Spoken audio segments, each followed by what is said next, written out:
सबसे पहले मां से ममता। यह है कठिनाई। श्यामा श्याम की प्राप्ति कठिनाई नहीं है। आज तक जहां सुनो भगवत प्राप्ति दुर्लभ है, बड़ी कठिन है। गुरुजनों के प्रताप से समझ में आया कि भगवत प्राप्ति जैसी सहज बात और कोई है ही नहीं।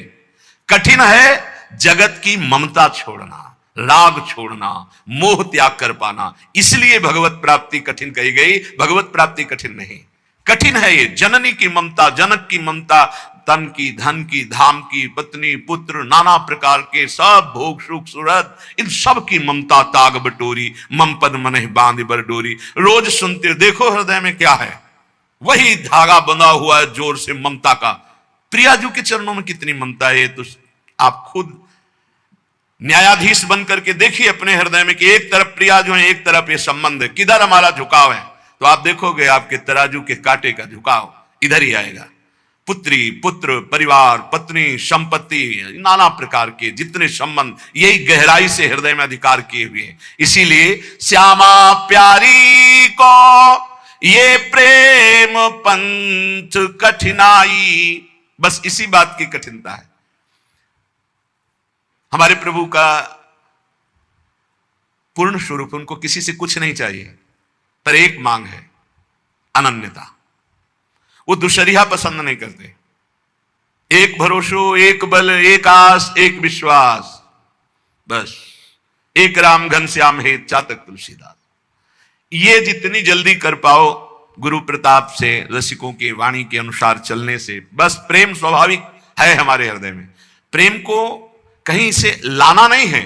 जो प्रेम फैला हुआ है वो जे भी समेटोगे और समेट कर प्रभु की तरफ किया, वो प्रेम हो जाता है। और वही जब शरीरों की तरफ जाता है तो राग, मोह, आसक्ति, ये नाना प्रकार के मलिन शब्दों से उच्चारण किया जाता है। वही है, वही जहां अपने सबकी ममता ताग बटोरी, मम पद मने बांध बरडोरी, वही विशुद्ध अनुराग हो गया।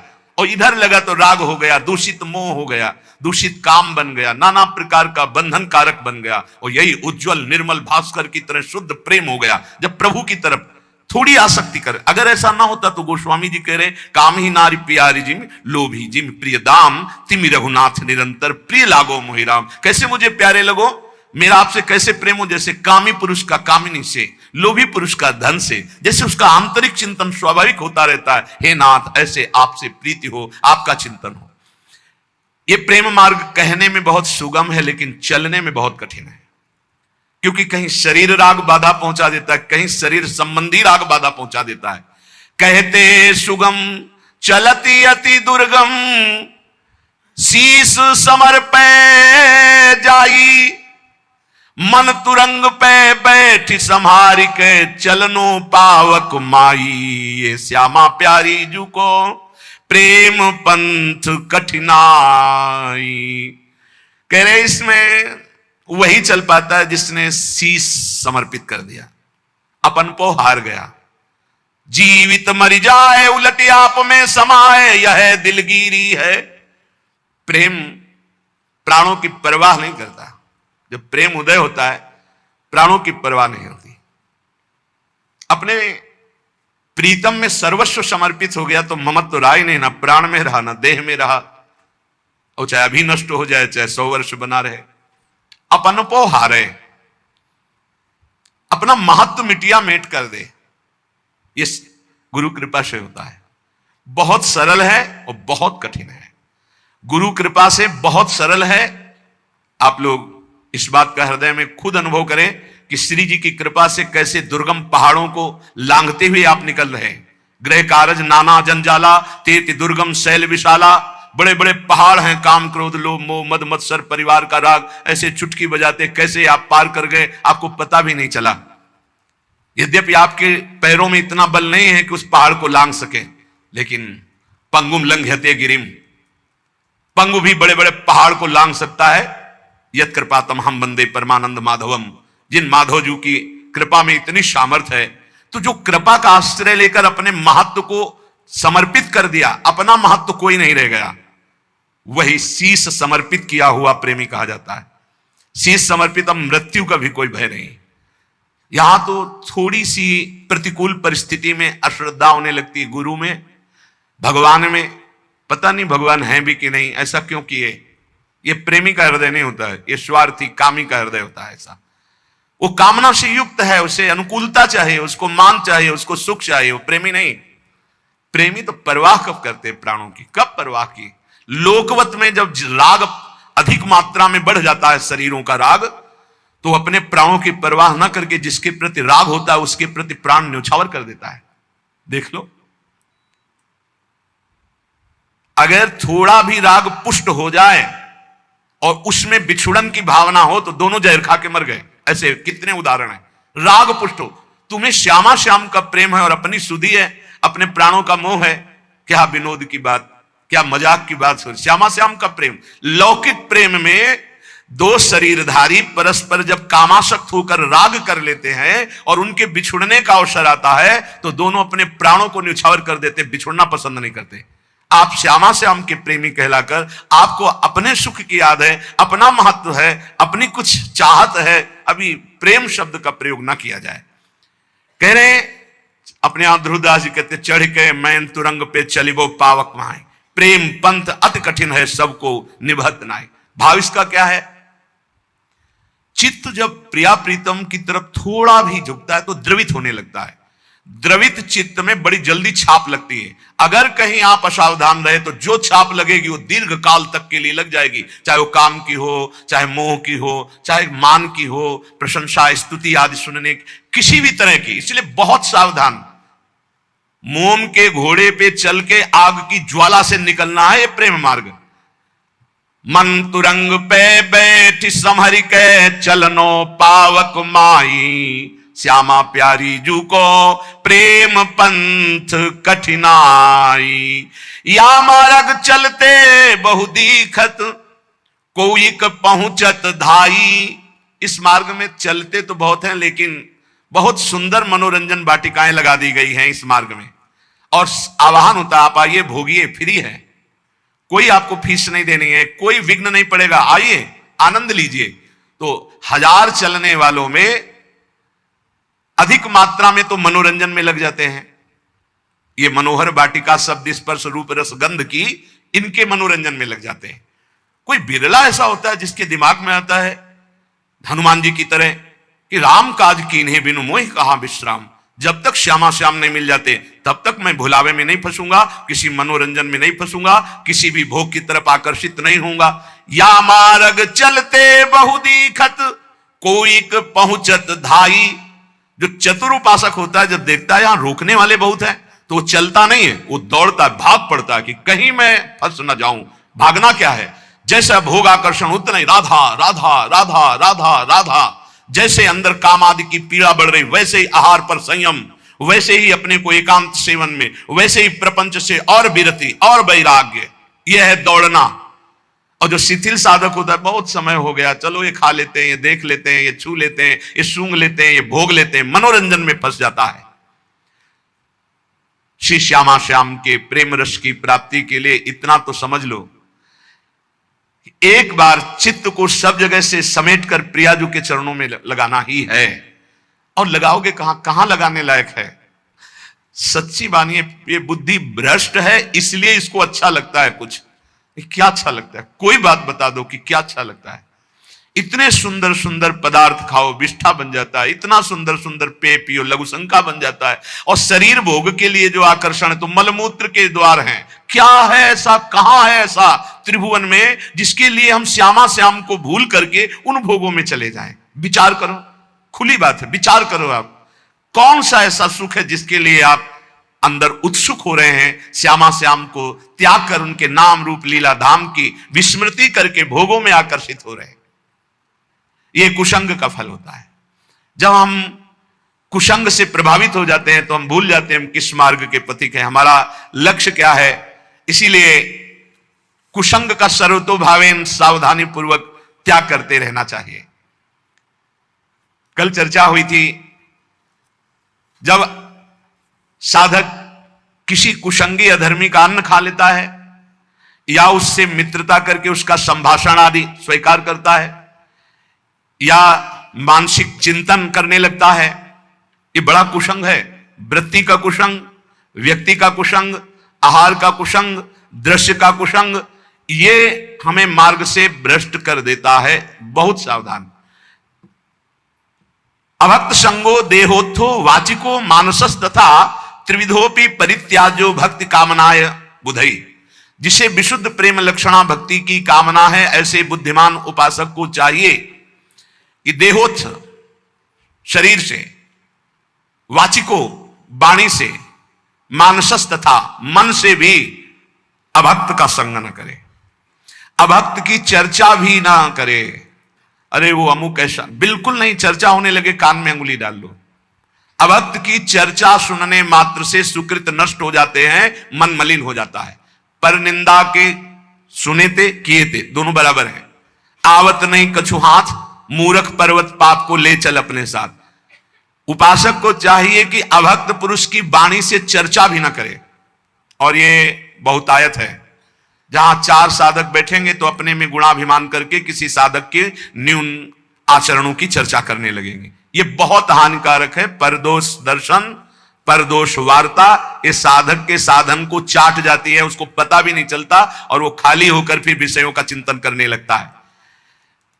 मन से भी उसका चिंतन न करे।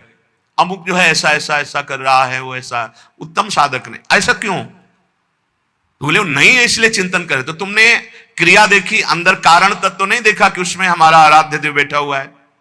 ये क्रूरापि पापिनो न च सताम संभाष्य दृश्या से सर्वानुवस्ततया निरीक्ष परम स्वाराध्य बुद्धिर्मम। मेरे आराध्य देव वहां बैठे हुए हैं। बाहरी क्रियाएं तो हमको बाहरी क्रियाओं से कोई लेना देना नहीं। हम मन से चिंतन न करें, वाणी से चर्चा न करें और शरीर से संग न करें। खान पान तो कीजिए रसिक मंडली माही, जिनके और उपासना तहां उचित ध्रुनाए। फिर वो तो अभक्त है, उसके संग खान पान, हंसी मजाक, बातचीत, बैठना उठना ऐसा बिल्कुल नहीं। ये व्यक्ति, और आजकल यंत्र है मोबाइल, इसमें भी जैसे संसार में गुण अवगुण युक्त सब कुछ है। जड़ चेतन गुण दोष में विश्व कीन करतार, संत हंस गुण गाय पे परिहरिवार विकार। जैसे हंस को पानी और दूध मिला के रख दो, कहते हैं दूध पी लेता है, पानी छोड़ देता है। ऐसे ही संत जो परमहंस हैं वो जगत में भागवतिक गुणों को केवल देखते हैं, मायाकृत इन दोषों का त्याग कर देते हैं। ऐसे ही आपके पास, आप किसी से मिलते नहीं पर आपके पास मोबाइल है और आप उसमें से जो भक्ति विरोधी बातें हैं वो देखते हैं, सुनते हैं, उनका मनन करते हैं, तो आपका कुसंग हो रहा है। आप अपनी भक्ति को खो देंगे। बहुत सावधान। कायिका काय संबंधात, शरीर के संबंधी कोई भी हो, अगर वो भगवत विमुख हैं, भगवत विमुख उपदेश करते हैं, भगवत विमुख चेष्टा करते हैं, हमें बिल्कुल उस संबंध को नहीं मानना है, क्योंकि हमें इस जन्म में श्यामा श्याम की प्राप्ति करनी है। प्रहलाद जी हाथ जोड़कर साष्टांग दंडवत करके खड़े हुए, पिताश्री कहकर सम्मान से बोलते थे। जब हरि की निंदा करने लगे हिरण्यकश्यप, प्रहलाद जी ने दैत्यराज कह के बाद अब नहीं, जाके प्रिय राम वेदे ही तजिए ताहि कोटि बैरिशम यद्यप परम स्नेही। भरत जी माता कैकेयी को साष्टांग प्रणाम करते। जब आराध्य देव श्री राम को 14 वर्ष का वनवास रूपी वरदान मांगने की बात सुनी तो कहा, पापिनी आज के बाद तेरा कभी मुख नहीं देखेंगे और तुझे कभी मां नहीं कहेंगे। जीवन में भरत जी ने मां नहीं कहा। यहां कह रहे कायिका काय संबंधात, कायिक अभक्त संग, वो चाहे रिश्ते नाते में कितना भी पूज्य हो, यदि वो हमारे भगवान की निंदा करता है, भगवत मार्ग की निंदा करता है, भगवत विमुख है, तो हम आवश्यकता पड़ी तो उसकी सेवा कर देंगे। यदि हम पुत्र हैं या अमुक संबंध है, वो दुख में है, तो हम सेवा कर देंगे, पर हम उसका संग नहीं करेंगे, उसकी आज्ञा नहीं पालन करेंगे, उसकी बात नहीं सुनेंगे। वचसा भाषणात्मक, वाणी से हम ऐसे अपवित्र आचरण करने वालों की चर्चा ना करें। अन्नादि नाम मानसस्तु, भोजन दिया हुआ ऐसे अभक्त का कभी ना पाए। जो भगवान की अवहेलना करता है, भले वो हमारा रिश्तेदार है, अगर हमें जाना पड़ा तो हम ये बोल देंगे कि आज हमारे उदर में दर्द है, हम यहां प्रसाद नहीं पा पाएंगे, औषधि ले रहे हैं। इसमें कोई मिथ्या नहीं। हम भगवत मार्ग को पुष्ट करने के लिए अभक्त के घर का अन्न भी न खाए। अन्नादि नाम मानसस्तु, अगर अन्नादि पाओगे तो तुम्हारी मानसिक वृत्ति बिगड़ जाएगी। बिल्कुल ये पूरा अनुभव की बात है। एक दिन माधुकरी रोटी पा करके फिर उसका भजन, एक दिन भंडारे का अन्न पा करके फिर उसका परिणाम देखो। चिंतन में जमीन आसमान का अंतर हो जाता है। प्रिया प्रीतम के मिलन की चाह, भजन की गाढ़ वृत्ति सब पता नहीं कहां खो जाती है, बस उद्दंडता सुहाती है। अन्न का बहुत बड़ा प्रभाव, भूखे रह जाना अच्छा है, लेकिन बिना परिचय के ऐसा नहीं कि भूख लगी जहां जो मिला हम खा लिए, नहीं, जानबूझ करके खूब समझ करके ये भोग लगाने योग्य श्री जी के है कि नहीं है, भोग लगा है कि नहीं है, ये जिससे हम अन्न ले रहे हैं ये वैष्णव है कि नहीं, भजन करता है कि नहीं, भक्ति रंग से रंगा है कि नहीं, भगवत विरोधी तो नहीं है। जहां तहां अन्न खात सखी कहत आप गात सकल देव से द्वंद जात रात सर्वसो वहीं, सेवक जी महाराज कह रहे हैं। जहां मन आया वहां भोजन कर लिया, अपने को कह रहे हैं सखी, अपने को सहचरी कर रहे हैं, दिन भर प्रपंच में बीतता, रात सोने में अपने को कह रहे हैं मैं रसिक उपासक हूं, बहुत डांट लगाई है। जहां तहां अन्न खात सखी कहत आप गात सकल देव से द्वंद जात रात सर्वसो वहीं। इसलिए अभक्त का शारीरिक मानसिक वाचिक त्याग करके भक्तों का संग करें। भक्तों की पहचान कैसे हम जाने कि इनका संग करना चाहिए, तो बोले अप्रेक्षक्लम आत्मनो विदधति प्रीत्या परेशाम प्रियम लज्जन्ते दुरितोद्गमा दिव निज स्तोत्रानुबंधादपि विद्या वित्त कुलादभिश्च यदमि यान्ति क्रमान्नमृतां रम्या कापि शतां यं विजयते नैसर्ग की प्रक्रिया। संत जन किसे कहते हैं? बोले जो निरंतर अपनी चित्त वृत्ति को प्रभु में लगाए होते हैं।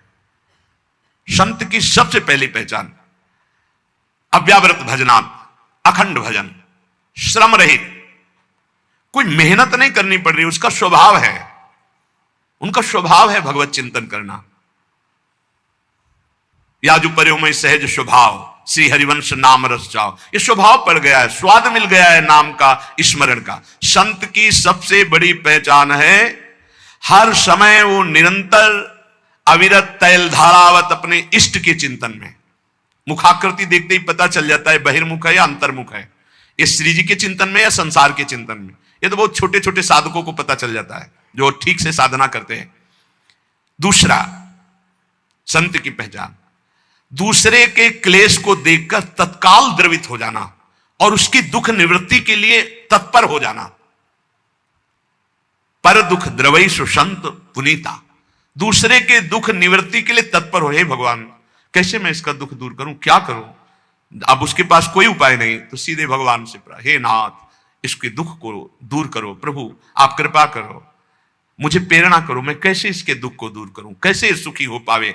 ये संत सरल चित जगत हित जान स्वभाव स्नेह, उनका स्वभाव ही होता है जगत हित, दूसरे का प्रिय कार्य करने में बिल्कुल लज्जा ना आना, चाहे वो शौच धोना पड़े, चाहे वो कुछ भी कार्य हो, लज्जा संकोच छोड़ करके अपनी परवाह न करके दूसरे के दुख की निवृत्ति के लिए पूरा प्राण अर्पित करके तत्पर हो जाना, ये संतों का स्वभाव होता है। पहला अखंड स्मृति, दूसरा परहित परोपकार।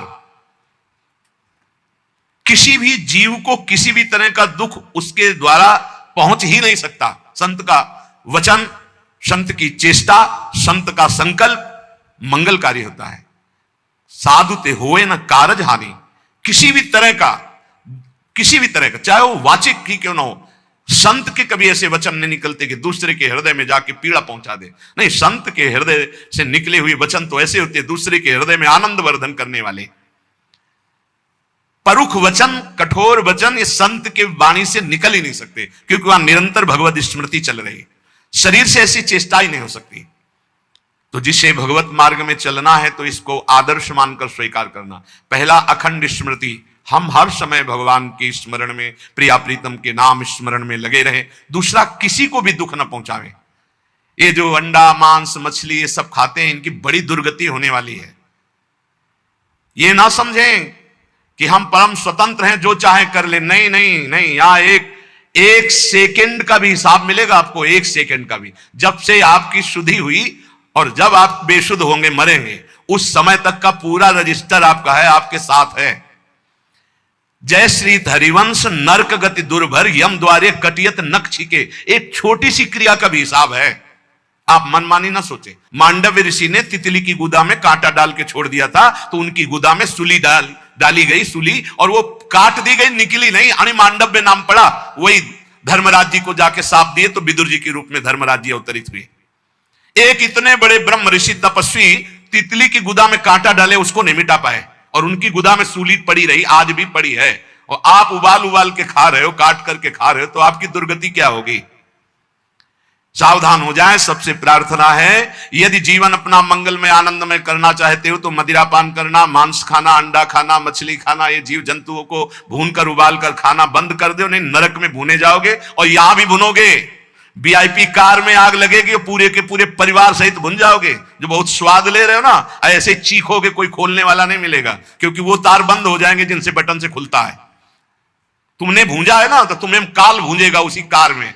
बड़े रौब से चल रहे, कई करोड़ की कार है, उसी में भूंज जाओगे। हमारी बातें कड़वी लगेंगी, लेकिन समझ लीजिए, शरीर से, मन से, वचन से दूसरों का दुख भरा कार्य, अपकार, अहित कार्य करने वाला कभी चैन से नहीं रह सकता, कभी शांत नहीं रह सकता, सदैव दुखी रहेगा। इसलिए दूसरों के शरीर का मांस खा के कोई बलवान नहीं होता। आप थोड़े दिन ब्रह्मचर्य से रहिए, सदाचार पालन कीजिए, सात्विक भोजन, ऐसा बल आता है, सच्ची मानिए, ऐसा बल आता है, ऐसा उत्साह होता है।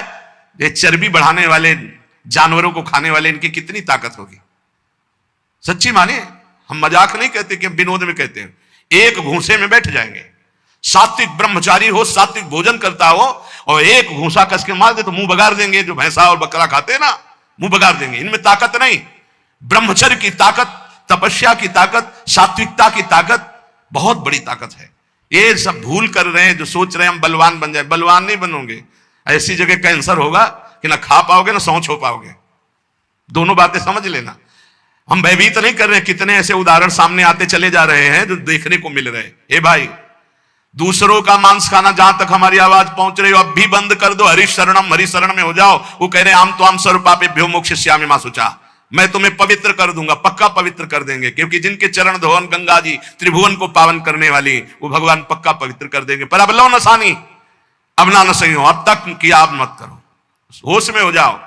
ये जो बहुत अच्छे कपड़े पहनकर आप समझते हो हम बड़े आदमी ना, इतने छोटे बनाए जाओगे कि तुम्हें समझ में आ जाएगा। अभी अवसर मिला था कि धन के द्वारा असहायों की सेवा करो, दूसरों को सुख पहुंचाओ, नाम कीर्तन करवाओ, नाम कीर्तन करवा करके लोगों को सुख पहुंचाओ। तुम उपद्रव कर रहे हो, मनमानी आचरण कर रहे हो। इसलिए संत वही है जिसके वचन से, शरीर से, मन से किसी का कभी अमंगल ना हो।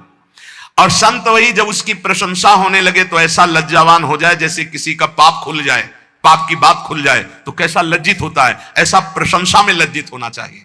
संत अपनी प्रशंसा सुनकर लज्जा से युक्त हो जाते और दूसरे की प्रशंसा सुनकर आनंदित होते हैं। दूसरे की निंदा सुनकर तुरंत कान में अंगुली, अपनी निंदा तो कान की अंगुली हटा लो, खूब आराम से सुनो। ये साधुता के लक्षण है। अपनी निंदा तो बुरी लगेगी, दूसरे की निंदा सुखद लगेगी। अपनी प्रशंसा अच्छी लगेगी, दूसरे की प्रशंसा दुखद लगेगी। ये असंत का लक्षण है। संत का लक्षण अपनी प्रशंसा सुनते ही सकुचा जाना, दूसरे की प्रशंसा सुनते ही आनंदित हो जाना, अपनी निंदा सुनते हुए आनंदित हो जाना, दूसरे की निंदा सुनने पे क्लेशित हो जाना। अरे क्या भगवत चर्चा के सिवा ये क्या प्रपंच की बात सुना रहे। जैसे कोई पाप अपना प्रकट हो जाए तो लज्जा आ जाती है, ऐसे जब चार लोग प्रशंसा करने लगे तो लज्जा आ जानी चाहिए। संत में विद्या का, तपस्या का, भजन का, संपत्ति का किंचन मात्र भी अभिमान नहीं होता। जो असंतों में बहुतायत होती है, थोड़ी विद्या तो अभिमान, थोड़ा धन तो अभिमान, अपार धन अपार विद्या ज्ञान समुद्र होते हुए भी वो दैन्य होते हैं। हमने देखा है, महापुरुषों को देखा है। काशी में देखा, पूज्य बक्सर वाले मामा जी का अग्र पूजा का सम्मान किया गया था। एक से एक विद्वान पूज्य मामा जी का पूजन, उनके विषय मामा जी सबसे पीछे बैठे रहे। जानकी जी को अपनी बहन मानते थे, इसलिए उनको सब जगत मामा कहते थे। जब वो बोलने को हुए तो दैन्यता की झड़ी लगा दी। तब लग रहा था कि हाँ, भगवान के भक्तों में दैन्यता कूट कूट के भरी होती है। अभिमान किंचन मात्र उत्पन्न न होने पावे, अधिकाधिक दैन्यता। देखो ना, परम ज्ञानी हनुमान जी जब बोल रहे हैं विभीषण जी से, तो ये नहीं कह रहे मैं भगवान का अत्यंत नजदीकी सेवक हूं। भगवान राम हमें बहुत प्यार करते हैं और मुझे योग्य समझा, इसीलिए मुझे भेजा। ऐसा नहीं, वो कैसे बोल रहे, असमय अधम सखा सुनु मोहू पर रघुवी, मैं कितना अधम हूं ऐसा प्रात ले जो नाम हमारा ते दिन ताई न। अद्भुत दैन्यता सबरी मैया के, अधम ते अधम अधम मति नारी तिन माँ मैं मति मंद घारी। जहां देखो महापुरुषों में दैन्यता भरी हुई है। ये कोई बनावटी दैन्यता नहीं, वचन दैन्यता नहीं है, वो हृदय में ऐसा अनुभव होता है। ये साधुता कब आती है? असाधुओं का त्याग करे, साधुओं का संग करे, तो ये साधुता कब हृदय में आती है? बोले तुंडे तांडवनी रतिम वितनुते तुंडावली लब्धे कर्ण क्रोड कदम्बिनी घटयते कर्णार्बुदेभ्यास्पृहाम चेता प्रांगण संगिनी विजयते सर्वेन्द्रियाणाम कृतिम नो जाने जनिता कियद्भिरमृतै कृष्णेति वर्णद्वै। जिसकी जिह्वा में दो अक्षर राधा राधा कृष्ण कृष्ण ये हर समय चलता रहता है, सब सद्गुण आ जाएंगे, धन्यता आ जाएगी, अभिमान का नाश हो जाएगा, तत्वबोध हो जाएगा, भगवत प्रेम हो जाएगा, विश्वास मान लो, सब कुछ हो जाएगा। रोज चर्चा इस बात की होती है, कह रहे इतना नाम में प्रेम हो जाए कि ऐसा लगे कि एक जिह्वा से काम नहीं चलता, करोड़ों जिह्वाएं हो जाए, करोड़ों जिह्वाओं से रटू राधा राधा राधा राधा राधा राधा। कितना सुखद है नाम। ऐसा लगता है दो कानों से काम नहीं चल रहा, करोड़ों कान हो जिससे हम सुने राधा राधा राधा कृष्ण कृष्ण कृष्ण। ऐसी मेरी लालसा, जिसकी ऐसी लालसा है वो कभी नाम छोड़ नहीं सकता। और जो निरंतर नाम सुधा का रसास्वादन करता है उसकी इंद्रियां अंतर्मुख हो जाती है। निज सुख बिन मन होई की थीरा, यही निज सुख है। जब नाम सुख प्रकट होता है तो अपने आप मन अचंचल होने लगता है, जाता नहीं विषयों की तरफ, और मन जो इंद्रियां बहिर्मुख होकर प्रकृति की तरफ, वो अंतर्मुख हो गई। चेता प्रांगण संगिनी विजयते सर्वेंद्रियाणाम कृतिम। जब चित्त अर्थात मन प्रभु के नाम रस में इतना पंग होने लगा कि उसके जाने की कहीं इच्छा नहीं रह गई, तो इंद्रियां भी अंतर्मुख होकर के शांत हो गई।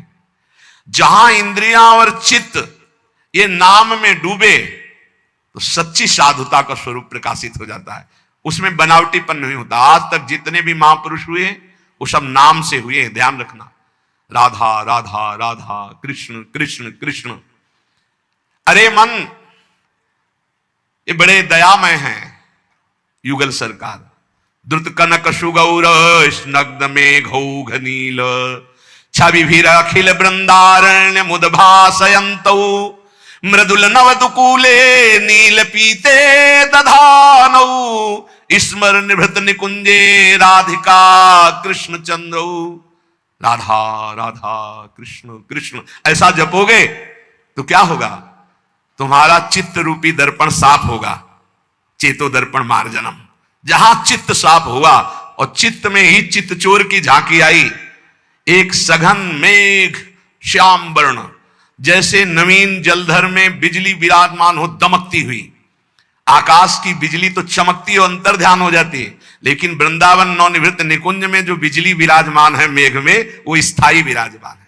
आज दो दामिन मिल बहसी बिचले श्याम घटाते नूतन ताके रंग रसी। आज दो दामिन मिल बहसी, एक चमकी चहु और सकीरी अपने स्वभाव लसी। और आई एक सरस गहनी में दो उज बीच बसी। आज दो दामिनी मिल बहसी, एक श्याम सुंदर के वक्षा स्थल से लगी हुई पीतारुण क्षय मनंत तडिल लताभाम, और एक आकाश में नवीन जलधर में चमकी और अंतर ध्यान हो गई। बोले ये नवनिवृत्त निकुंज में विराजमान नवीन जलधर की कांति वाले श्री लालजू के हृदय से लगी हुई श्री प्रियाजू, बोले ये संपूर्ण वृंदावन गौर श्याम कांति से उद्भासित हो रहा है। ऐसा वो उपासक देखता है जिसकी हर समय जिह्वा इस नामामृत का पान करती रहती, राधा राधा राधा। नीलांबर पीतांबर धारी नवनिवृत्त निकुंज में विराजमान श्री युगल सरकार की, परसों कह रहे थे लाइव दर्शन होता भाई। यहां हमारे प्रभु ऐसे नहीं कि आए और दर्शन दिए चले गए, ऐसा नहीं होता। ये वृंदावन धाम है, जी नहीं सकते उपासक, रही न सकत पल पलकन अंतर जैसे जलते मीन। तो क्या करते? सीधे ऐसी सामर्थ्य प्रदान करते हैं, हृदय नेत्र खुलते हैं और प्रतिपल छिन छिन बिहरत संग, छिन छिन निरखत प्रेम भरी, छिन जस कहता भंग, ये जो कृपा हरिवंश की, सदा सदा के लिए वो श्यामा श्याम के संग हो जाता है। हर समय जिह्वा से निरंतर नाम जपते हुए हमारे नेत्रों में श्यामा श्याम क्यों प्रकाशित नहीं होते? क्योंकि कोई न कोई अन्य अभिलाषा भी है। विवेक के द्वारा उसको त्याग दो, नहीं तो हमारे प्रभु पहले वही भोग तुम्हें देंगे जो तुम आशा कर रहे हो। विभीषण जी आए तो सबसे पहला कार्य रघुनाथ जी ने समुद्र का जल मंगवाया और राज तिलक किया, और विभीषण जी ने स्वीकार किया, उर कछ प्रथम वासना रही। ये जो अन्य अभिलाषा है, ये देख लो अपने अंदर, जल्दी जल्दी इसको ऑपरेशन करो, विवेक के द्वारा निकाल कर बाहर कर दो। यदि आपसे नहीं हो रहा है तो गुरुजनों से निवेदन करो, डॉक्टर हैं वो, सदगुरु वैद्य वचन विश्वास करो, उनकी आज्ञा का पालन करो तो तत्काल उस वासना का नाश हो जाएगा। ऐसा नहीं हो रहा तो सबसे बड़े वैद्य हैं श्री श्यामाजू, श्री लालजू, प्रियालाल से प्रार्थना करो रो के, प्रभु मेरी इस वासना की कभी पूर्ति मत करना, इसको नाश कर दो प्रभु। यदि मैं बार बार आपसे विमुख कोई वस्तु, व्यक्ति, पदार्थ, स्थान चाहूं तो नाथ मेरी इस वासना को नष्ट कर देना, कभी पूर्ण मत करना।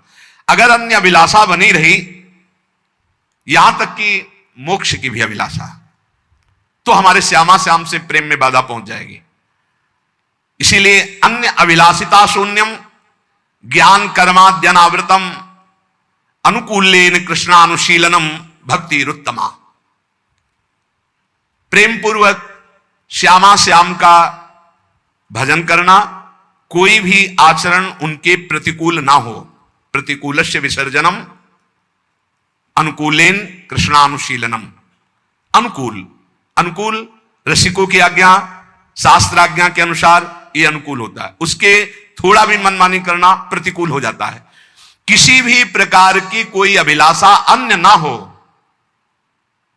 यहां तक कि ब्रह्म ज्ञान की भी इच्छा ना हो, मोक्ष की भी अभिलाषा ना हो। बस जैसे भाई जी महाराज कहते हैं कि हे भगवान मुझे बुद्धिहीन बना दो, सब मांगते हैं कि बुद्धिमान बना दो, भाई जी महाराज कह रहे मुझे बुद्धिहीन बना दो, ये बुद्धि, बस इतनी बात हो, मेरे श्यामा श्याम, मेरे प्रिया प्रिय, इतनी समझ रह जाए और सब बुद्धि खत्म हो जाए। जैसे कहते हैं कोई समझे या ना समझे, सबसे हमारी समझ बली, ठाकुर नंद किशोर हमारे ठाकुराइन ब्रशुभान, भाई इतना रह जाए बस, इसके आगे सब खत्म हो जाए, ना हमें कोई ज्ञान रह जाए, ना कोई चाह रह जाए, ऐसी स्थिति शून्य। अन्याभिलाषिता शून्यम ज्ञान कर्माद्यनावृतम। ज्ञान कर्म इनका भी, ज्ञान से कर्म से जो प्राप्त होते हैं, लोक लोकांतर मोक्ष आदि, इनकी भी मुझे चाह नहीं है। अगर ये भोग और मोक्ष की चाह रहती तो श्यामा श्याम का प्रेम प्रकट नहीं होता है। इसलिए कह रहे भुक्ति मुक्ति स्पृहा यावत पिशाची हृदय वर्तते तावत भक्ति सुख स्यात्र कथम अभ्युदयो भवेत्। जब तक ये भोग और मोक्ष की वासना रूपी पिशाची हृदय में बसती है, तब तक श्यामा श्याम के भक्ति रस का आविर्भाव नहीं होता। मोक्ष सुख की भी चाह महाप्रभु हरिवंश चंद्र जी कह रहे विभेमी कैवल्यता, मुझे भय लगता है इस मोक्ष से, मुझे श्यामाजू की सेवा चाहिए, मुझे मोक्ष नहीं चाहिए। नहीं, यहां कह रहे पिशाची शब्द का प्रयोग किया है। मोक्ष अखंडानंद सुख है, शास्त्र सम्मत सुख है, लेकिन प्रेम के सुख के सामने मोक्ष पद को प्राप्त श्रीपाद प्रबोधानंद सरस्वती जी महाराज कह रहे हैं कि जब मुझे श्यामा श्याम का प्रेम मिला तो थूक देने योग्य हो गया ये ब्रह्मानंद। राम जी के रूप को जब देखा जनक जी तो कह रहे हैं नहीं विलोकत अति अनुरागा बरबस ब्रह्म सुख ही मन त्यागा। मतलब ब्रह्म सुख मोक्ष सुख से भी श्रेष्ठ है प्रभु के रूप का रसास्वादन करना, नाम सुख में डूबना, प्रभु के प्रेम में डूबना। श्री कृष्ण चरणाम्भोज सेवा निर्वृत चेतसाम एषा मोक्षाय भक्तानां न कदापि स्पृहा भवेत्। जो श्री श्यामा श्याम के चरण कमलों की सेवा में सुख प्राप्त कर लिए, उनके हृदय में मोक्ष की इच्छा नहीं होती। सेवा में जो सुख है वो सुख त्रिभुवन में किसी पद में नहीं। इसीलिए जो चतुर उपासक हैं वो भगवान से भगवान की सेवा मांगते हैं। वो दीयमानम न ग्रहणंत बिना मत सेवनम जनाहा, वो कई प्रकार का मोक्ष देने पर भी स्वीकार नहीं करते। वो कहते प्रभु आपकी सेवा सुख चाहिए। सेवा सुख अपने लोगों को सहज में लाडली जी ने दे दिया। जो सब मांगना पड़ता है वो अयाचक वृत्ति से दे दिया। हम जानते ही नहीं थे क्या है, उन्होंने बड़ी कृपा से दे। अब इसको पकड़ लो। मंगला से लेकर शयन तक, शयन से लेकर मंगला तक आठों पैर अपने श्यामा श्याम की सेवा में, इससे बड़ा कोई सुख नहीं। सन्यास के मूर्धन्य विद्वान, कट्टर सन्यास धर्म का पालन करने वाले पूज्य राधा बाबा, भाई जी महाराज ऐसे दाता, वैसे प्राय देखा गया है देने वाला और लेने वाले में दो अंतर देखे गए। लेने वाला झुकता है, देने वाला ऐसे, लेकिन यहां उल्टा देखा गया। देने वाला चरण छुआ और लेने वाला जान ही नहीं पाया कि दाता ने क्या दे दिया। पूरा का पूरा हृदय परिवर्तन कर दिया कट्टर सन्यासी पूज्य राधा बाबा। भाई जी महाराज ने चरण छू के वो दे दिया जो बड़ी बड़ी साधनाओं से नहीं प्राप्त होता। आखिरी में राधा राधा ही रह गया, राधा राधा। और वो सबको वृंदावन की कृपा से यहां प्राप्त है। राधा राधा यहां तो वायु में भी हो रहा, पत्ते पत्ते में। यही है राधा बाबा भाई जी महाराज, यही विराजमान है, यही घर है। ये संपूर्ण वृंदावन यही वो घर है जहां ये सब बड़े बड़े महापुरुष विराजमान हैं प्रियाजू के समीप सेवा में। पूज्य राधा बाबा भाई जी महाराज, पूज्य पंडित गया प्रसाद जी, पंडित रामकृष्ण बाबा, जितने सिद्ध महापुरुष ये सब यही श्री जी की सेवा में विराजमान है। जब हमारा चित्त सेवा में लग जाता है तब मोक्ष सुख के त्याग की सामर्थ्य आती है श्यामा श्याम की सेवा से। इसलिए हम सेवा जब करते हैं तो सेव्य हमको क्या देते हैं? वो देते नहीं है, वो हमसे और ले लेते हैं, हमारे चित्त को चुरा लेते हैं। जब हम दर्पण दिखाते हैं श्रृंगार करके, तो अभी तो आपके पास त्रिगुणात्मिका माया के ही नेत्र हैं, इसलिए आप देख रहे हैं। जिस दिन वो कृपा करेंगे तो कोटि कोटि मनमतहारी रूप जब आपके नेत्रों के सामने होगा, बस हो गया काम। यही है, यही काहू सु कहां जहां प्रभु नाई, फिर श्री विग्रह में तो अर्चावतार हैं भगवान। प्रभु अर्चावतार रूप से जब आप सेवा करते हैं, पक्का विश्वास करो ये सीधे सेवा श्री जी स्वीकार कर रहे हैं। और जिस दिन वो करुणा करेंगे, अपना रूप प्रकाशित करेंगे, देखो माई सुंदरता की सीमा, उसी दिन तुम्हारा चित्त चित्त हो जाएगा, खत्म खेल हो जाएगा, फिर कोई अभिलाषा रह ही नहीं जाएगी। इसलिए इनकी दासता में बहुत बड़ा सुख है। और दासता में कभी चिंता नहीं होती कि मेरा कल्याण होगा कि नहीं। जैसे हम ठसक से कहते हैं हमें श्री जी के पास जाना है, आप लोगों को भी तैयार करते हैं, बोलो श्री जी के पास जाना है, बोलते रहना है हमें श्री जी के पास जाना है। बोले इससे पहुंच जाओगे? हम तुम पहुंच गए हैं, तुम्हें क्या पता। कहां बैठे हो? वृंदावन धाम में। और इसका प्रभाव जानते हो क्या है? यद्गत्वा न निवर्तन्ते तद्धाम परमम्मम। ये धाम ना मानो तो तुम्हारी बुद्धि खराब है, और धाम मान रहे हो तो यहां के बाद जाना नहीं होता। और कर क्या रहे रात दिन? इन्हीं के चरणों में पड़े, इन्हीं का यश गान, इन्हीं के नाम रूप लीला धाम का आश्रय। अपनी तो बाजी जीत गई। नागरी दासी जन्म जितायो, बलिहारी बलिहारी, हमारी सब ही बात सुधारी, कृपा करी श्री कुंज बिहारी और श्री कुंज बिहारी। बहुत बड़ी कृपा हो गई बिहारी बिहारी जो कि हमें धाम मिल गया। राखे अपने वृंदावन मां जीठा रूप उजारी, नित्य के लिए आनंद खंडित रसिक संग सुखकारी, कले कलेश न व्यापे ठा ये ठौर विश्व ते न्यारी, नागरी दासी जन्म जितायो, बलिहारी बलिहारी, हमारी सब ही बात। हर समय मन नाचता रहता है। अब आपका कुढ़ता रहता है तो आप देखो, श्री जी से बिलग रहकर तो कुढ़ोगे, जलोगे, श्री जी की तरफ देखोगे तो नाचोगे। इसलिए ये प्रभु प्रिया प्रीतम क्या करते हैं? सेवा करने वाले को बिल्कुल रहने ही नहीं देते, बर्बाद कर देते। चित्त चुरा लिया, मन चुरा लिया, सब कुछ चुरा लिया और आके खुद हृदय में बैठ गए। बर्बाद क्या हो गया? जो बर्बाद करने वाले थे उनको बर्बाद कर दिया। न काम, न क्रोध, न लोभ, न मोह, न मद, न मत्सर, न अपना, न पराया। अब श्री जी बैठी है, केवल ढांचा बाहर से दिखाई देता है व्यक्ति का, अंदर केवल प्रिया प्रीतम विराजमान रहते हैं। तस्मित तज्जने भेदा अभावात। फिर निकलने लगता है मुख से अन्य मुखों से निकलने लगे, अरे ये तो साक्षात भगवान है, ये तो साक्षात प्रभु हैं। क्यों? क्योंकि प्रभु आ गए। जैसे दीपक जलता है तो झरोखों से पता चल जाता है मकान का अंधकार नष्ट हो चुका है, ऐसे ही जिसके हृदय रूपी मकान में भगवान आकर विराजमान हो गए तो ये चेहरा एक एक चेष्टाओं से पता चलने लगता है अंदर भगवान प्रकाशित हो हैं तो सबके, पर वो प्रकाशित हो गए। जिसकी जिह्वा अविद्या रूपी दोष से युक्त है उसको नाम मीठा नहीं लगता। जैसे कहा गया राधा नाम सुधारसम रसी तुम जिह्वास्तु में विह्वला, बड़ा अमृतमय नाम है, बहुत नशा है इसमें, इतना नशा इतनी मादकता है कि बस इसका एक बार स्वाद मिल जाए प्रयास करते रहो। तो कह रहे स्वाद क्यों नहीं मिलता? क्योंकि जिह्वा को अविद्या रूपी रोग लग गया है। इसको स्वाद मिलेगा गुलाब जामुन समोसा चटनी इनमें मिलेगा, राधा नाम सुधा रसम, कृष्ण नाम अमृत, राम हरि, इन नामों में इसको स्वाद नहीं मिलेगा।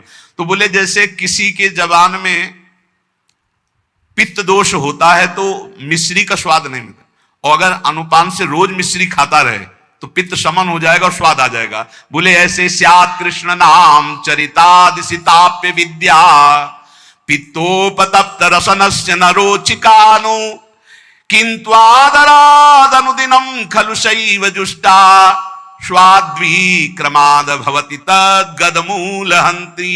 यदि नियम पूर्वक नाम जपा जाए तो अविद्या रूपी दोष जबान से नष्ट हो जाएगा और जबान का